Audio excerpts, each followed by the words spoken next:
ලෝක කුසලාන පාපොන් තරංගාවලියේ මූලික වටේ සියලු තරඟ අද උදෑසන අවසන් වුණා.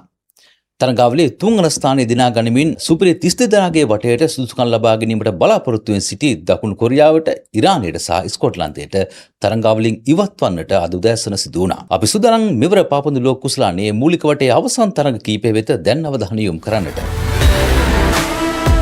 FIFA World Cup 2026. ලෝක කුසලාන පාපොන් තරංගාවලියේ මූලික වටේ අවසන් තරඟ කිහිපය සනිටුහන් කරමින් අද උදෑසන තරඟ බිමට පිවිසුණා ජේ කාණ්ඩෙන් ප්‍රබල ආජන්ටිනාව, ලෝකශූර ආජන්ටිනාව සහ කෝඩුකාර ජෝර්දාන් රාජ්‍ය. මේ තරගයේ ගෝල 3-1 ලෙස ජයග්‍රහණය කරන්නට ආජන්ටිනාව සමත් වුණේ මෙවර පාපොන්දු ලෝක කුසලානයේ අපරාජිතව පිළිමුළුම් පිට දැකීමේ වටේට සුදුසුකම් ලබා ගනිමින්. තරගයේ මැදභාගයේදී ලියනොල් මෙසිත් ක්‍රීඩා පිටට පිවිසීම මුළු ක්‍රීඩාංගණයම අමන්දානන්දයට පත් කරන කාරණයක් බවට පත් වුණා. අපි මේ තරගයේ වෙත අවධානය යොමු කළොත් එහෙම මූලික වටේ අවසන් තරගයටයි කණ්ඩායම් දෙකම සහභාගී වුණේ. මේ අනුව තරගයේ ජයග්‍රහණය කිරීමට ආජන්ටිනාව සමත් වුණේ ගෝල 3-1 ලෙස. තරගයේ පළමු වර්ධයේ නිමා වන විට ගෝල 2-0 ලෙස ආජන්ටිනාව පෙරමුණේ පසු වුණා. ඒ වගේමයි සඳහන් කළ යුතුයි ජෝර්දානයටත් මේ තරගයේදී ගෝලයක් වාර්තා කිරීමට හැකි වූ අතර මූසා අල් ටමාරි තරගයේ 55 වන විනාඩියේදී ගෝලයක් වාර්තා කිරීමට සමත් වුණා. ඒ වගේමයි ආජන්ටිනාවේ ගෝල වාර්තා කළ ක්‍රීඩකින් දෙස අවධානය යොමු කිරීමේදී තරගයේ 19 වන විනාඩියේදී පළමු ගෝලය වාර්තා කරන්නට ජිවානෙල්ලෝ සෙල්සෝ සමත් වුණා. ඊට පස්සේ දෙවන ගෝලය වාර්තා වුණා පෙනල්ටි පහරක් මගින් නැත්නම් දඬුවම් පහරක් මගින් 31 වන විනාඩියේදී එම ගෝලයට හිමිකම් කිව්වේ ආජන්ටිනාවේ ලව්තාරෝ මාටිනස්. ඒ වගේමයි ලියනොල් මෙසි තරගයේ 80 වන විනාඩියේදී ක්‍රියාත්මක වුණා. ඔහු ආජන්ටිනාව වෙනුවෙන් තුන්වන ගෝලය වාර්තා කිරීමට සමත් වුණා. මේ අනුව 100% ජයග්‍රහී වාර්තාවක් සමග තමයි ආජන්ටිනාව තරඟාවලියේ සුපිරි 32 දෙනාගේ වටේට සුදුසුකම් ලබන්නේ. මෙසි මේ තරගයේදී දක්වූ දක්ෂතාව සම්බන්ධයෙන් මුත් කතා කළ යුතුයි. මෙසි මේ තරගයේදී වාර්තා කළේ මෙවර ලෝක කුසලාන තරඟාවලියේ 6 වන ගෝලය.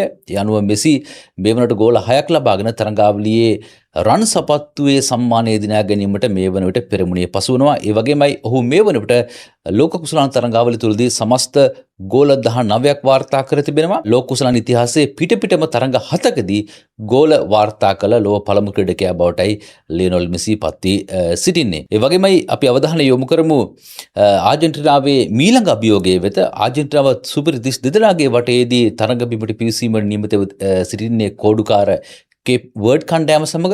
හැබැයි කේප් වර්ඩ් කියන්නේ මෙවර තරඟාවලියේ කවුරුත් නොසිතපු පෙරලිකාරයෙන් බවට මේ වන විට ඔප්පු කර හමාරයි.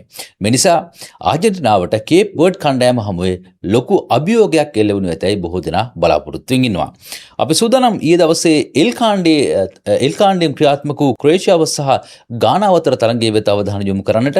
මේ තරගයේ ගෝල 2-1 ලෙස ජයග්‍රහණය කරමින් තරඟාවලියේ සුපිරි 32 දෙනාගේ වටේ තම ස්ථානය තම කණ්ඩායමේ ඉදිරියෙන්ම සිටීමෙන් නිමා කරන්නට ක්‍රෝේෂියා කණ්ඩායමට හැකි වුණා. තරගයේ පළමු වර්ධයේ නිමා වුණේ ගෝල 1-0 ලෙස ක්‍රෝේෂියාව පෙරමුණේ සිටියේදී ක්‍රෝේෂියාව වෙනුවෙන් මේ තරගයේදී ගෝල 2ක් වාර්තා වීම ඔවුන්ට සුපිරි 32 දෙනාගේ වටේ විශ්වසනීයත්වයේ ඉහළ තබා ගැනීමට හේතුවක් බවට පත්ව තිබෙනවා. ඒ වගේමයි මේ තරගයේදී පෙටා සුසිච් පළමු ගෝලය වාර්තා කරා තරගයේ 31 වන විනාඩියේදී ක්‍රෝේෂියාව වෙනුවෙන්. ඒ වගේමයි ඔවුන්ගේ දෙවෙනි ගෝලය වාර්තා කළේ නිකොලා බ්ලැසිච් ඒ තරගයේ 83 වන විනාඩියේදී. ගානාව වෙනුවෙන් තරගයේ 73 වන විනාඩියේදී ගෝලයක් වාර්තා කරන්නට ලුකාසෙන් සමත් වුණා. මේ අනුව තරගයේ ගෝල 2-1 ලෙස ජයග්‍රහණය කරන්නට ක්‍රෝේෂියාව සමත් වුණේ. මෙවර ලෝක කුසලාන පාපොන් තරඟාවලියේ ක්‍රෝේෂියාව කියන්නේ තවමත් ශූරතාව දිනා ගැනීම සඳහා ඉඩ තිබෙන කණ්ඩායමක් බවට ලෝකයට ඒත්තු ගන්වමින්. ඒ වගේමයි සඳහන් කළ යුතුයි ගානාවත් මෙවර තරඟාවලියේ තෙවන ස්ථානයේ තම කාණ්ඩයේ තෙවන ස්ථානයේ කණ්ඩායම බවට පත් වෙමින් අවසන් 32 දෙනාගේ වටේට සුදුසුකම් ලබා ගැනීමට සමත් වුණා. මේ නිසා ගානාවටත් මෙවර පාපොන්දු ලෝක කුසලානය යම් ප්‍රමාණයකට ඓතිහාසික සහ අමතක නොවන තරඟාවලියක් බවට පත් වෙනවා. මේ අනුව ක්‍රෝේෂියාව 32 දෙනාගේ වටේදී ලබන 3 වනදා ටොරොන්ටෝ නුවරදී කැනඩාවේ ටොරොන්ටෝ නුවරදී පෘතුගාලයට එරෙහිව තරග වැදීමට නියමිතයි.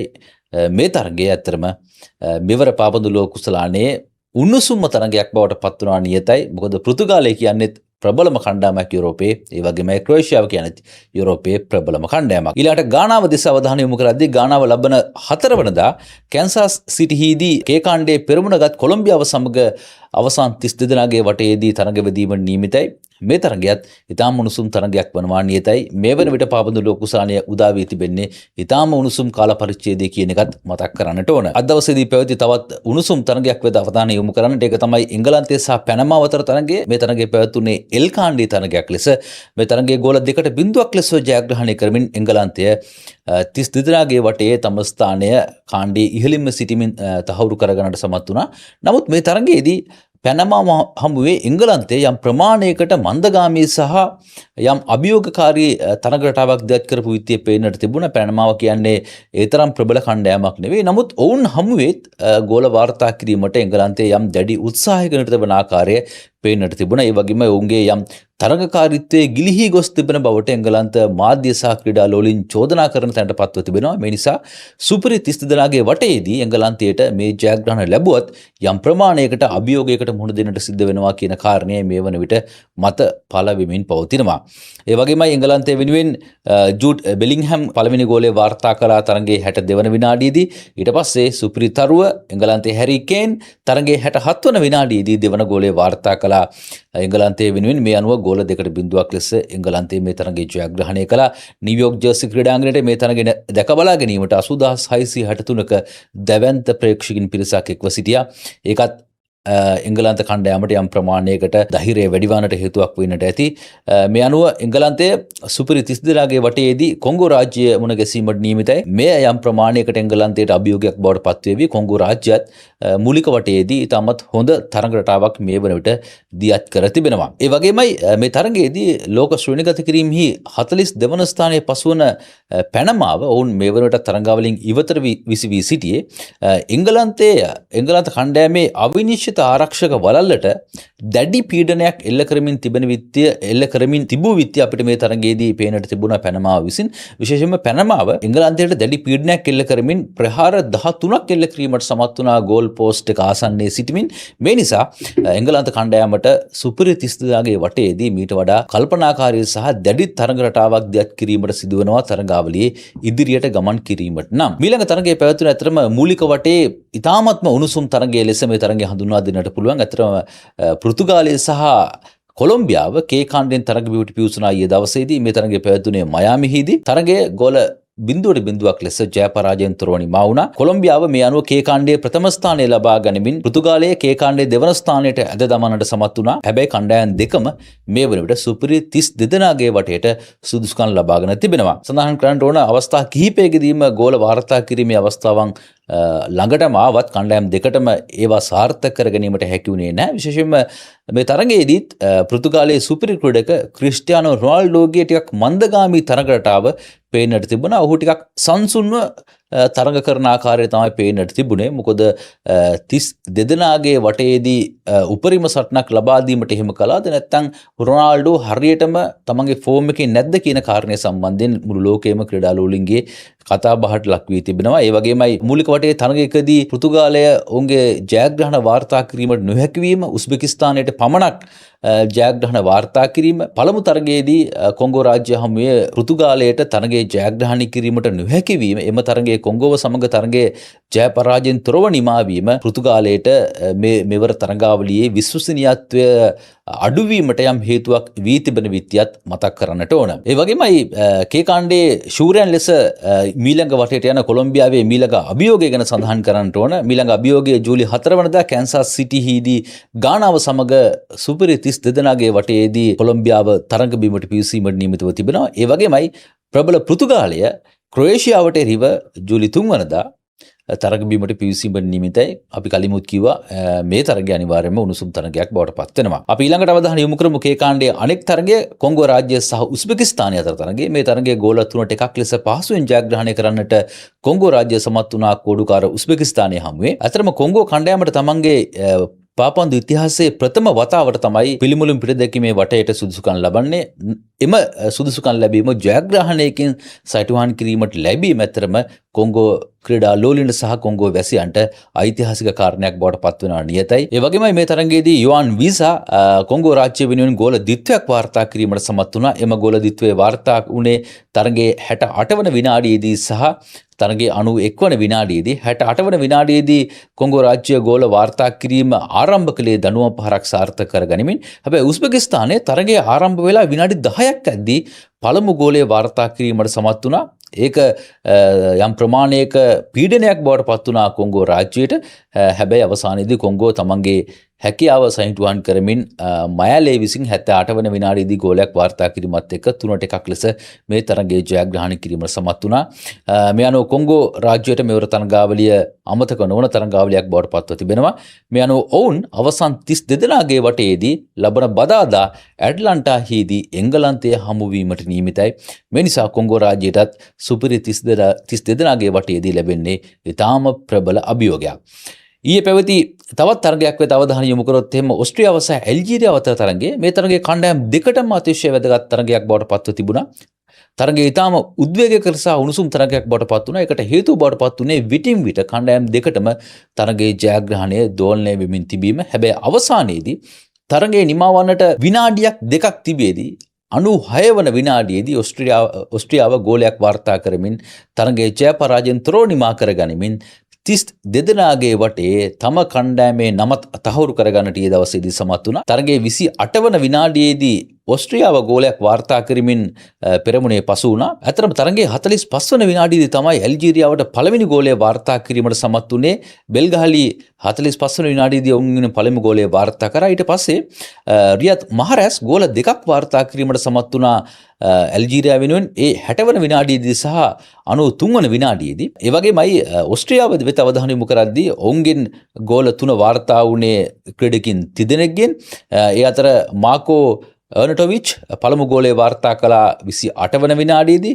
ඊට පස්සේ සෙබිට්ස් 55 වන විනාඩියේදී ඕස්ට්‍රේලියාව වෙනුවෙන් අනිත් දෙවන ගෝලය වාර්තා කළා. ඊට පස්සේ තරගයේ නිමවන්නට ඔන්න මෙන්න තිබෙදී කැලඩිසික් ඔවුන්ගේ ඉතාමත්ම තීරණාත්මක ගෝලය වාර්තා කරමින් තරගයේ ජය පරාජයෙන් තොරව නිමා කළා. මේ තරගයේ ගමන් කරපු ආකාරය සඳහන් කරද්දී තරගයේ 93 වන විනාඩිය දක්වා තරගය ඇවිල්ලා තිබෙද්දී එවෙද්දී ගෝල දෙකක් ලෙස කණ්ඩායම් දෙකම සමතත්වයේ පසු වුණේ. 93 වන විනාඩියේදී ඇල්ජීරියාව වෙනුවෙන් ගෝලයක් වාර්තා කළා මහරැස්. ඔහු ගෝලය වාර්තා කරමින් තරගයේ ජයග්‍රහණය ඇල්ජීරියාවේ නාමයේ ඉදිරියෙන් ලියන්නට සූදානම් වී සිටියා. නමුත් තරගයේ නිමවන්නට ඔන්න මෙන්න තිබෙදී ඕස්ට්‍රියාව තවත් ගෝලයක් වාර්තා කරමින් ගෝල සංඛ්‍යාව සම කිරීමට සමත් වුණා. මේ අනුව තරගය නිමා වුණේ ගෝල 3-3ක් ලෙස ජය පරාජයෙන් තොරව. අතරම 96 වන විනාඩියේදී කාලජිච් වාර්තා කරපු ගෝලය මං හිතන්නේ ලෝක කුසලාන වංශ කතාවේ ඕස්ට්‍රියාවට අමතක නොවන ගෝලයක් බවට පත් වෙනවා නිසකයි. ඒ වගේමයි මේ තීරණයත් එක්ක ඉරානයට සිදු වුණා තරඟාවලින් එළියට යන්නට. ඒක ඊටාම අවාසනාවන්ත කාරණයක් බවට පත් වුණා. ඒකට හේතුව ඉරානය සමග තරගයේදී විනිසුරු තීරණයක් යම් මතභේදාත්මක කාරණයක් බවට පත් වුණා. මේ නිසා ඉරානය මේ මතභේදات එක්ක තමයි තරගාවලින් ඉවතට විසුනේ. ඒ වගේම ඉරානයට මේ තරගාවලියේදී ලැබුණු සත්කාරය තාම අයහපත්. ඇමරිකාවෙන් ඔවුන්ට කිසි පරිදි වීසා ලැබුණේ නැහැ. ඔවුන්ට තරගාවලියට ක්‍රීඩා කිරීමට ඇමරිකාවට එන්න හම්බුන්නේ නැහැ. ඔවුන් ඇමරිකාවට ආවේ තරගයේ පැවැත්වෙන දිනේදී. ඔවුන් අවසන් තරගයට තමයි දිනකට කලින් ඇමරිකාවට ආවේ. ඒ වගේ ගොඩක් අඩු ලුහුඩුකම් මැද්දේ ගොඩක් කැපිලි කෙටිලි මැද්දේ තමයි ඉරානයේ මේ තරඟාවලියට ක්‍රීඩා කළේ. හැබැයි ඉරානයේ තරඟාවලියෙන් ඉවතට විසුණත් ඔවුන් තරඟාවලියේ තරඟ තුනම ජය පරාජයෙන් තොරව නිමා කරගනිමින් අපරාජිත කණ්ඩායමක් බවට පත් වුණ විත්‍යත් සඳහන් කරන්නට ඕන. ඒ වගේමයි ජේ කාණ්ඩේ දෙවන ස්ථානය ලබා ගැනීමෙන් පස්සේ ඉස්පාඤ්ඤයට එරෙහිව තරඟ වැදීමට නියමිතයි ඕස්ට්‍රියාව එළඹෙන බ්‍රහස්පතින්දා 32 දෙනාගේ වටයේදී. ඒ වගේමයි ඇල්ජීරියාව තමන්ගේ කාණ්ඩයේ තුන්වන ස්ථානය දිනා ගත්තත් ඔවුන්ට සුදුසුකම් ලැබීමේ අවස්ථාව උදා වුණා. ඒ අනුව ඇල්ජීරියාව ලබන සිකුරාදා කැනඩාවේ වැන්කූවර්හිදී තරඟ වැදීමට නියමිතයි සුපිරි 32 දෙනාගේ වටයේදී ස්විට්සර්ලන්තය සමගින්. ඔන්න ඔහොම තමයි මෙවර පාපන්දු ලෝක කුසලානයේ මූලික වටයේ තරඟ නිමා වුණේ. මූලික වටයේ 1-2 දිනා ගන්නා කණ්ඩායම් 24 ඍජුවම තරඟාවලියේ 32 දෙනාගේ වටේට සුදුසුකම් ලබා ගත්තා. ඒතර 32ට තවත් 8ක් අඩුයි. මේ 8 එන්නේ අර තුන්වන ස්ථානයේ දිනාගත් හැම කණ්ඩායමකම තුන්වන ස්ථානයේ දිනාගත් කණ්ඩායම් වලින්. එයano තුන්වන ස්ථානයේ දිනාගත් කණ්ඩායම් 12ක් තිබෙනවා. එම 12න් 8ක් තෝරා ගන්නවා සුපිරි 32 දෙනාගේ වටේට. එම කණ්ඩායම් 8 බවට පත් උනේ කොංගෝ, ස්වීඩනය, ගානා, ඉක්වදෝර්, බොස්නියා හෙසගෝවිනා, ඇල්ජීරියා, පැරගුවේ සහ සෙනගල් කණ්ඩායම්. මේ අනුව තුන්වන ස්ථානයේ දිනා ගනිමින් අවාසනාවන්ත ලෙස තරඟාවලින් ඉවතට විසුනේ ඉරානය, ඔවුන් 9 වෙනියා, 10 දකුණු කොරියාව, 11 ස්කොට්ලන්තය, 12 උරුග්වේ රාජ්‍ය. උරුග්වේ කියන්නේ දෙවරක් ලෝක ශූරයන් බවට පත් වූ කණ්ඩායමක්. අපි සූදානම් ඊළඟට තරඟාවලියේ මීළඟ 32 දෙනාගේ වටේ තරඟ වෙත අවධානය යොමු කරන්නට. 32 දෙනාගේ වටේ තරඟ හෙට අලුයම 12:30ට ආරම්භ වීමට නියමිතව තිබෙනවා. ශ්‍රී ලංකාවේ 11 අලුයම 12:30ට පළමු තරඟය පැවැත්වෙන්නේ දකුණු අප්‍රිකාව සහ සත්කාරක කැනඩාව අතර. මේ තරඟය අනිවාර්යයෙන්ම උණුසුම් මුහුණුවරක් ගන්නවා නිසකයි. මොකද සත්කාරක කැනඩා රාජ්‍ය ප්‍රේක්ෂකයන් ඉදිරියේ තමයි මේ තරඟය පැවැත්වීමට නියමිතව තිබෙන්නේ. ඒ වගේමයි හෙට රාත්‍රී 10:30ට උණුසුම්ම තරඟයක් පැවැත්වීමට නියමිතයි. මං හිතන්නේ ශ්‍රී ලංකා ක්‍රීඩා ලෝලීන්ටත් නිදි මරන්න නැතුව රෑ 10:30 ඉඳන් බලන්නට අවස්ථාව තිබෙන මේ තරඟයේ හෙට බ්‍රසීලය සහ ආසියාවේ නියෝජනය ජපානය අතර මේ තරඟය හෙට රාත්‍රී 10:30ට ආරම්භ වීමට නියමිතව තිබෙනවා. ඒ වගේමයි 30 වනදා තවත් තරඟයක් පැවැත්වීමට නියමිතයි 32 දෙනාගේ වටේදී. එහිදී ජර්මනියට මුණ ගැසෙනවා පැරගුවේ රාජ්‍ය. ඒ වගේමයි 30 උදෑසන 6:30ට මොරොක්කෝ රාජ්‍ය සහ නෙදර්ලන්තය හමු වීමට නියමිතයි. මොරොක්කෝ රාජ්‍ය කියන්නේ අවසන් පූර්ව වටේට සුසුකම් ලැබූ කණ්ඩායමක්. නෙදර්ලන්තය කියන්නේ අවසන් මහා තරඟයට ආපු කණ්ඩායමක්. ඒ හින්දා මේ තරඟයත් ඉතාමත් උණුසුම් මුහුණුවරක් ගනිවි. අපි සූදානම් පාපන්දු ලෝක කුසලානයේ උණුසුම් තොරතුරු සමගින් නැවත ස්පෝර්ට්ස් සෙන්ටර් තුලින් ඔබ මුණ ගැසෙන්නට.